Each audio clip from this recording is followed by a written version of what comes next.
Bienvenue à ce nouveau rendez-vous lecture. Avant de vous parler de ce que je vous propose précisément avec cette nouvelle lecture, j'aimerais remercier les plus de 525 abonnés déjà qui me font confiance, car il est évident que c'est cette présence-là qui me donne envie de continuer à vous proposer de nouvelles lectures. Et qui sait, peut-être que vous êtes nouveau et que vous découvrez mes lectures avec celle-ci, eh bien j'espère qu'elle vous plaira et que vous aurez également envie de vous abonner. Alors, ici, il va être question donc avec La Mama, une histoire tirée d'un livre de Pierre Bellemare qui s'appelle Histoire vraie. Il va être question d'une histoire sur la folie des hommes et l'amour d'une mère, où va se mêler aussi bien l'horreur que le plus beau. Voilà. Je ne sais pas vraiment vous en dire plus et je préfère donc en rester là et vous faire découvrir cette très belle et très touchante histoire qui, malheureusement, n'est peut-être pas si extraordinaire que d'autres histoires de Pierre Bellemare. Elle est exceptionnelle à certains égards, mais pour toute une partie de ce qu'elle raconte, elle a malheureusement été vécue par beaucoup trop de personnes. Belle découverte, et on se retrouve juste après. La Mama. C'est la guerre. Les Alliés préparent le débarquement en Sicile. Dans un train, parti de Palerme dans la nuit, dort une petite armée de permissionnaires. Les hommes sont entassés les uns sur les autres. Ils sont jeunes. À 20 ans, on dort n'importe où, n'importe comment, et la guerre est une chose tellement inhumaine qu'elle dépasse l'entendement. Pasquale, par exemple, un jeune Sicilien de 19 ans, dort comme un enfant déguisé en homme. Son uniforme et son calot ont l'air trop grands pour lui. Il n'est dans l'armée que depuis quelques semaines. On lui a appris très vite à manier le fusil et à ramper sur le ventre. Il ignore encore à quoi tout cela pourra bien lui servir. C'est un paysan, un peu fruste, le dernier fils d'une famille de pauvres qui a déjà donné à l'Italie de Mussolini les 3 aînés, morts. Au village, il ne reste plus que la Mama. Pasquale vient de l'embrasser peut-être pour la dernière fois. Son régiment était cantonné si près du village qu'il a obtenu une permission exceptionnelle de 24 heures. Il a retrouvé son vieux lit de fer et la cuisine de sa mère. Le temps d'une parenthèse. Elle est terminée. Le train cahote et secoue son chargement de jeunes hommes. Soudain, c'est l'enfer. Un enfer qui tombe du ciel. Une escadre de forteresses volantes américaines nettoie le secteur. Un raz-de-marée de bombes déferle sur le train. Les rails explosent, les wagons éclatent, le feu, les tôles tordues, les hurlements des blessés font un décor hallucinant dans la campagne déserte. Des morts et encore des morts, partout. Le convoi étant une cible fragile à l'aube de cette journée de 1945. Les quelques survivants courent dans la plaine, affolés. Et lorsque les secours arrivent, il ne reste que les morts et les blessés graves, entremêlés dans les ferrailles tordues. Il reste Pasquale aussi, debout au milieu de cet enfer, les yeux fous. Il est sain et sauf. Le wagon où il dormait s'est ouvert comme une coquille de noix. Ses camarades sont morts. Il est là, tout seul au milieu d'eux, miraculé, sans une écorchure, sans la moindre bosse. Il a tout vu, tout entendu, tout vécu. Et il est resté là, comme un zombie, à regarder la mort de près. Avant cela, Pasquale était un enfant. Après cela, il aura du mal à devenir un homme, malgré tout l'amour du monde. Mais Pasquale a rejoint son régiment, car la guerre n'est pas terminée et l'instruction continue. Debout là-dedans! Que ce soit en français, en italien, en allemand, en américain, en espagnol ou en russe, c'est toujours la même chose. Une chambrée s'éveille au clairon et au « debout là-dedans » d'un adjudant ronchonneur. Du fond de son lit, Pasquale répond « Pourquoi faire debout? On peut rester couché. Pour crever, ça va plus vite. » Dans l'armée, et surtout en temps de guerre, une phrase comme celle-là ne peut en aucun cas être considérée comme un jeu de mots. D'ailleurs, ce n'en est pas un. Pasquale se retrouve en prison. Corvée de balayage et prison. Il balaye et supporte les sarcasmes. Alors, soldat, on préfère le balai au fusil? Si tu te sers de ton fusil comme de ton balai, on n'est pas près de terminer la guerre. Les sous-officiers ou officiers, eux, ont droit aux plaisanteries approximatives. Cela fait partie de l'instruction, pour secouer l'homme. Pasquale laisse tomber son balai. Vous gênez pas, hein. Avec un balai, on a du mal à tuer quelqu'un. Ça vous changerait? Cette fois, c'est une insulte à un supérieur. Insulte révélatrice d'une mentalité défaitiste. Et c'est grave. À cette époque, l'armée italienne est travaillée par d'invisibles courants d'insubordination, voire de révolte franche. Pasquale est enfermé pour de bon. Nul ne cherche à savoir pourquoi ce jeune garçon a changé de caractère à ce point. Il était serviable, obéissant, peureux et timide. On lui avait dit « Tu vas servir l'Italie ». Il s'était contenté de cet argument pour aller éventuellement se faire tuer quelque part. Mais depuis le bombardement du train, il est étrange. Il ne dort plus, ne parle plus à personne, sauf pour se révolter. Mais l'armée n'a pas le temps de s'appesantir sur la chose. Pour elle, Pasquale est un mutin comme les autres, dangereux pour le moral des troupes. Alors, puni et repuni, Pasquale ne voit plus qu'un havre de grâce en ce monde de folie où il se sent devenir fou lui-même, sa maison et sa mère. La maison de pierre sèche, blanche et pauvre.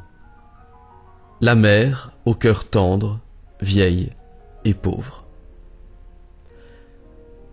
Il s'enfuit, une première fois. Le village de son enfance est trop proche, le besoin trop fort. Dans les bras de sa mère, il retrouve un peu de calme. La mama est une vraie mama, qui dorlote et caresse les cheveux de son dernier fils, le gave de lait de chèvre et de tartines de miel. Il est ramené en prison, et s'enfuit une deuxième puis une troisième fois. On le menace du conseil de guerre. Cela ne l'effraie pas. Le colonel tape sur la table. « Vous êtes soldat, bon sang! Qu'est-ce que c'est que ces gamineries? Et vos camarades, s'ils faisaient la même chose, où irions-nous? Et la guerre ?» « Je m'en fous, mon colonel. Vous comprenez? Je m'en fous de mes camarades et de la guerre.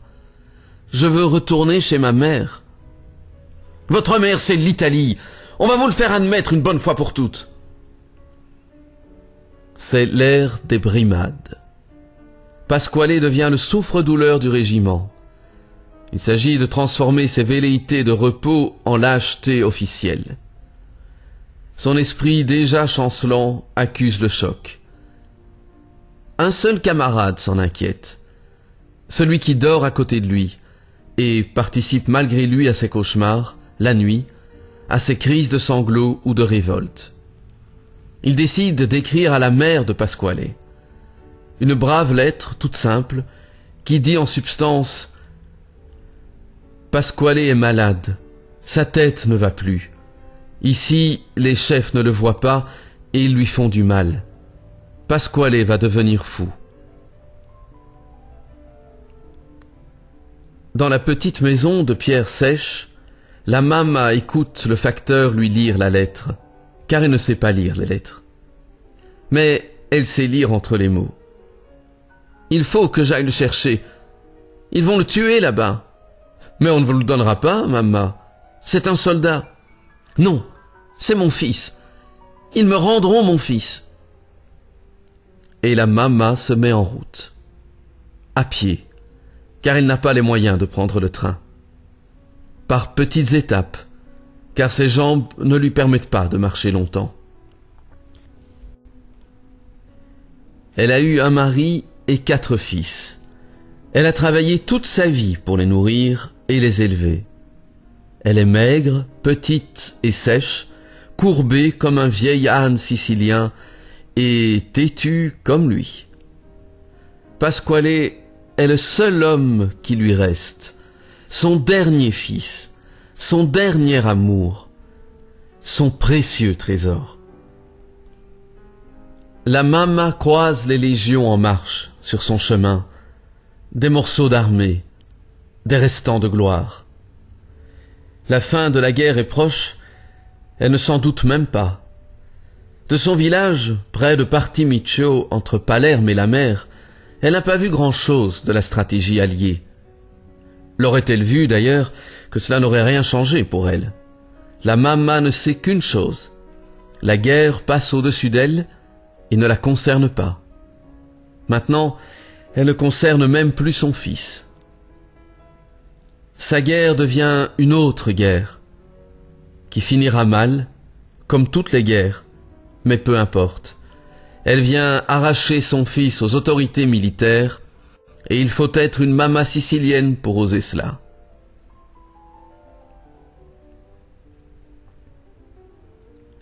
Raconter l'entrevue de la mama et du colonel serait trop long. Il suffit de dire qu'elle a dormi par terre devant la caserne pendant 3 jours et 3 nuits, et que jamais de sa vie elle n'a parlé autant. Que Pasquale, son fils, son bébé, s'est jeté dans ses jupes noires, comme un enfant terrorisé, et qu'elle a gagné. Elle emporte son fils. Les voilà tous les deux sur le chemin qui ramène au village.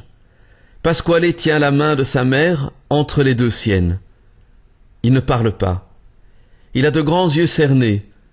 Il se laisse emmener. Enfin calme, libre de sa folie, puisqu'elle est rendue douce par la mama. Pendant quelques jours, il ne la quitte plus. Puis, son état s'aggrave brutalement. Il refuse de s'habiller, marche pieds nus, et ne consent à dormir qu'à même le sol, recroquevillé comme un chien malade. Si quelqu'un veut franchir le seuil de la maison, il grogne et devient méchant. Lorsque sa mère le quitte un moment pour s'occuper des chèvres ou faire des courses, Pasquale tambourine à la porte inlassablement en chantonnant une sorte de complainte incompréhensible. Par moments, il est menaçant. Il ne veut plus voir ses amis. Tout ce qui est extérieur au cocon maternel le rend nerveux, méchant et de plus en plus agressif. Alors un soir, la mama dit à son fils « Pasquale, nous allons marcher jusqu'à Palerme. Je vais t'emmener voir un docteur. » Pasquale ouvre des yeux angoissés, mais sa mère le calme immédiatement. « Je ne te quitterai pas. » Après la longue marche jusqu'à Palerme, la mère et le fils entrent dans un hôpital. La mama veut voir le médecin des fous, celui qui soigne les têtes malades. Elle veut voir le meilleur. Elle a déterré ses économies, vendu sa croix et son alliance en or, vendu la perle qui ornait jadis la cravate de son époux. Elle ouvre les mains devant le psychiatre et lui tend son argent. Pour lui, il faut le rendre comme avant. Il était doux et gai, il aimait le travail, il pensait juste et bien, il parlait avec raison. C'est la guerre qui l'a fait comme il est. Pasquale disparaît avec l'homme en blanc pour un examen complet. et l'homme en blanc revient seul. Madame, il faut interner votre fils. Vous voulez l'enfermer comme un voleur? Ce n'est pas pour ça que je suis venu. Je sais, madame, mais il faut l'enfermer. Il veut se faire du mal et faire du mal aux autres. Pour le soigner, il faut l'enfermer. Toute seule, vous ne pourriez pas. D'ailleurs, je n'ai même plus le droit de le laisser repartir avec vous. C'est une pauvre femme désespérée qui accompagne son fils à l'asile. La guerre est finie, les bombes se sont tues, Mussolini est mort, mais lui paye encore. Lorsqu'il comprend qu'on l'arrache à sa mère, Pasquale hurle dans le couloir de l'asile. « Maman! Maman! Ne m'abandonne pas !» Mais il le faut. Et la pauvre femme reprend seule et à pied le chemin du village. Plus pauvre qu'avant, plus malheureuse qu'avant, elle entend encore crier son fils. « Ne m'abandonne pas !» Et ses yeux qu'il avait. Qui prend soin de lui là-bas? Qui le berce et le calme pour le faire dormir? Qui l'empêche de se griffer et de se mordre? Qui lui donne à manger lentement à la cuillère? La mama se redresse au bout d'un mois à peine de solitude et de désespoir. Elle a eu tort. Elle repart. Comme la première fois, elle décide d'arracher son fils à l'administration. C'est le même assaut, les mêmes suppliques. Mais cette fois, c'est plus dur. Il y a des certificats des médecins disant que Pasquale est dangereux, qu'il peut tuer ou se tuer. Dangereux, son fils? Pas avec elle. Dès qu'il la voit, son visage se détend, son regard s'adoucit, il tend les bras derrière les barreaux. « Maman, maman, emmène-moi.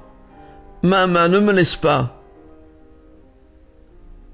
Alors, comme les traitements sont inefficaces, y compris les électrochocs, comme ce fou, dangereux à l'asile, se fait doux comme un agneau dans les jupes de sa mère, on le lui rend. Mais on lui rend Pasquale sous son entière responsabilité, et l'homme en blanc parle à nouveau. Vous ne devez pas le laisser redevenir méchant.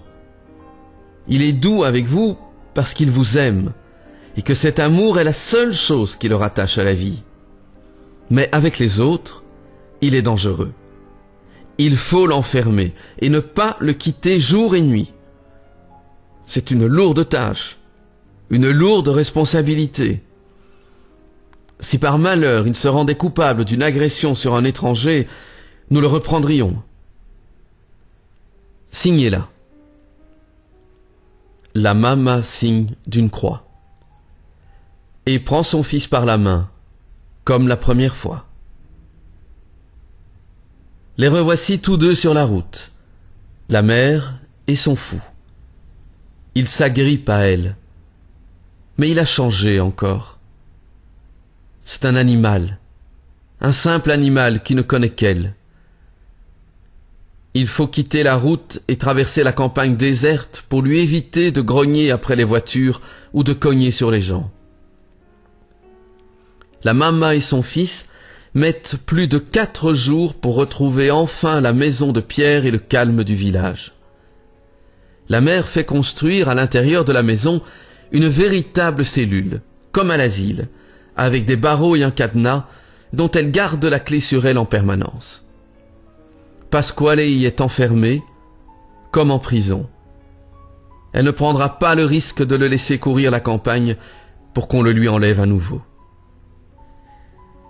Mais elle est là, toujours. Avec lui derrière les grilles quand il hurle et se plaint, de l'autre côté quand il dort enfin quelques heures. Il se parle un langage étrange que Pasquale a inventé dans sa folie. Jour après jour, la Mama pèse de tout son poids dans la balance pour rendre à son fils la raison que lui a volée une nuit de guerre. Pour le tirer de cette cage, pour le rendre à la vie. Elle espère. Et la lutte va durer 10 ans.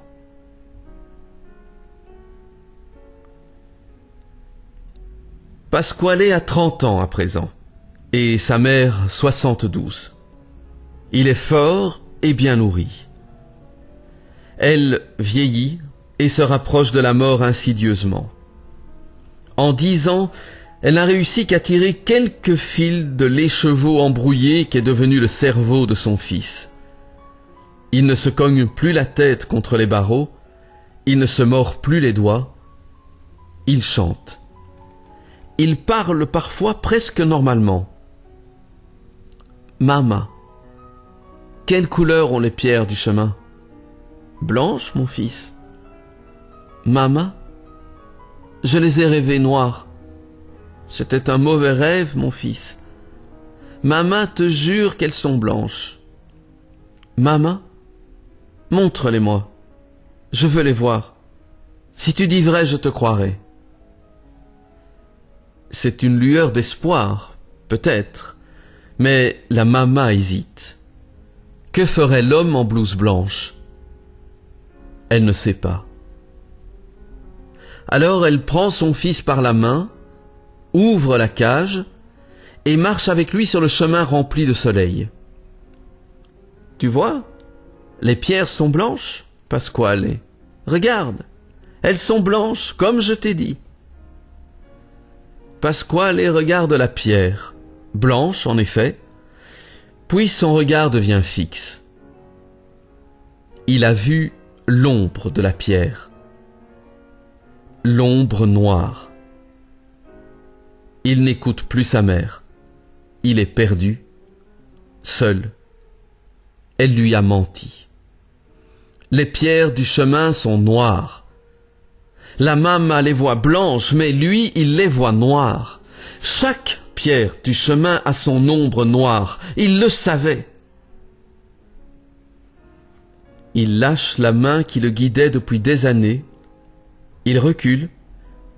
Il ne voit plus sa mère. Il ne voit plus rien que les ombres noires. Et il court. Il fuit, terrorisé par sa propre folie, sûr de sa logique et seul avec elle, désespérément. Au lendemain, la police a ramené Pasquale, attaché comme un forcené, des menottes aux mains et aux pieds. On l'a transporté à Palerme, à la prison, la vraie, celle des assassins.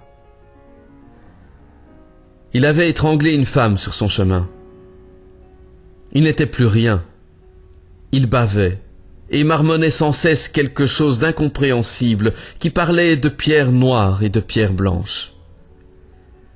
Il avait tué et on l'enfermait pour toujours. Dans un asile de pierres et de barreaux. Il ne réclamait plus sa mère. Il était mort pour elle. Alors la Mama a repris une dernière fois le chemin, seule et à pied. Elle a demandé à embrasser son fils. Elle est entrée dans la cellule, encadrée de 2 infirmiers méfiants. Pasquale était accroupi, comme une bête, sans regard et sans vie. Elle a dit « Lève-toi, Pasquale ». Il ne bougeait pas. Une deuxième fois, la Mama a ordonné doucement « Lève-toi, Pasquale ». Il n'entendait plus. Alors, elle s'est approchée et l'a pris dans ses bras. Elle a soulevé ce grand corps inerte avec une force incroyable. Elle l'a serré contre elle. Et il est retombé, mort, un poignard dans le cœur. Elle le tenait encore dans sa main tremblante, et les infirmiers n'avaient pas eu le temps d'intervenir. Au procès, à Palerme, la vieille femme n'a rien dit. Qu'une phrase. Une seule. Personne n'aurait eu le courage de le tuer. Il le fallait. C'est moi sa mère. La mama est morte en prison, une semaine après le procès, à l'âge de 75 ans. J'espère que vous avez aimé cette lecture, et si c'est le cas, pensez à liker, à partager, parler de mes lectures autour de vous, et surtout, abonnez-vous. Un grand merci d'avance, à très bientôt pour une nouvelle lecture, ou à tout de suite car je suis convaincu qu'il vous reste encore beaucoup de lectures déjà publiées à découvrir. Au revoir.